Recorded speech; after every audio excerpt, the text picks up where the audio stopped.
மனிதனை குறித்து பார்க்கும்போது நம்ம ஸ்கூல்ல படிக்கும் போது படித்திருப்போம், மனிதன் குரங்கிலிருந்து தோன்றினான் என்று. அப்படி அல்ல. மனிதனை மண்ணினால் உருவாக்கி தேவனானவர் தன்னுடைய ஜீவ சுவாசத்தை நாசியிலே ஊதினார். ஆகவே தான் இந்த சரீரம், ஒருவேளை நாம் இன்றைக்கு நின்று கொண்டிருக்கிறோம், உயிரோடு இருக்கிறோம், நம்முடைய சரீரமும் மண்ணிலே ஒரு நாள் விதைக்கப்படும். அது மரணம் எல்லாருக்கும் உண்டு என்று வேதம் சொல்லுகிறது. ஆகவே இந்த வேதத்தில் வாசிக்கிற போது 70 அல்லது பலத்தின் மிகுதியால் 80, அதற்கு பிற்பாடு இருக்கிற வாழ்க்கை அது சஞ்சலமும் வேதனை. இன்னுமாய் மரணத்தை குறித்து சொல்லும் போது அது பூவுக்கு புல்லுக்கு ஒப்பாய் இருக்கிறது என்று சொல்லப்பட்டிருக்கிறது. ஆகவே நம்முடைய வாழ்க்கை, நாம் ஓடுகிற ஓட்டம் சரியானதா என்று சொல்லி சீர்தூக்கி நாம் பார்க்க வேண்டியது அவசியமாயிருக்கிறது. இயேசுவானவர் இந்த பூமியில மனம் திரும்புங்கள், பரலோக ராஜ்யம் சமீபத்திருக்கிறது என்று சொல்லி.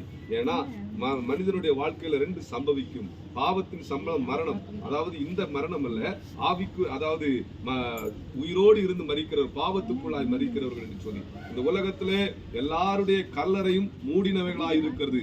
ஒருவருடைய கல்லறை மாத்திரமே திறந்தவராய் இருக்கிறது என்று சொன்னால் அது ஆண்டவராய் இயேசு கிறிஸ்துடைய கல்லறை. உயிரோடு எழுந்த ஒருவர் உண்டு என்று சொன்னால் அவர் இயேசு கிறிஸ்து மாத்திரமே. அவர் மாத்திரமே நமக்காக ஒரு நித்திய ராஜ்யத்தை, அதாவது 2 சம்பவிக்கும்.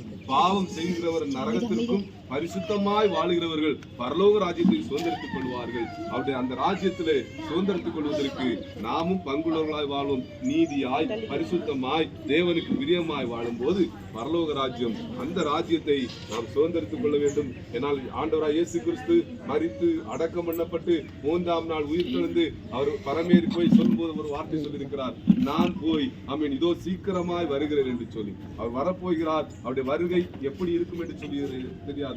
வேதம் சொல்லுகிறது, திருடன் வருகிறதை போல் வருவார், மின்னல் தோன்றுகிறது போல் இருக்கும் என்று சொல்லி. அந்த வருகையிலே என்ன சம்பவிக்கும் என்று சொன்னால், முதலாவது மரித்தவர்கள் எழுந்திருப்பார்கள். ஒருவேளை இப்பொழுது ஆண்டவருடைய வருகை இருக்கும் என்று சொன்னால் நாமெல்லாம் மறுரூபமாக்கப்பட்டு எடுத்துக்கொள்ளப்படும் என்று சொல்லி, அவருடைய வருகைக்கு ஆயத்தமாயிருக்கிற அவரோடு கூட பரலோக ராஜ்ய சுதந்திரத்துக் கொள்ள வேண்டும் என்று சொன்னால் ஒரே ஒரு வார்த்தை தான், பாவியாகி அம்மன கிருபையாயிரும். ஆண்டவரே, நான் ஒரு பாவி என்று சொல்லி ஒரு மனமாற்றம் அடையும் போது நித்திய ராஜ்யத்திற்கு அவகாசிகளாய் மாறுவோம். கர்த்தரை ஆசீர்வதிப்பார். தலைகளை வணங்கி நாம் ஜெபிக்கலாம். சிருஷ்டிக்கப்படாத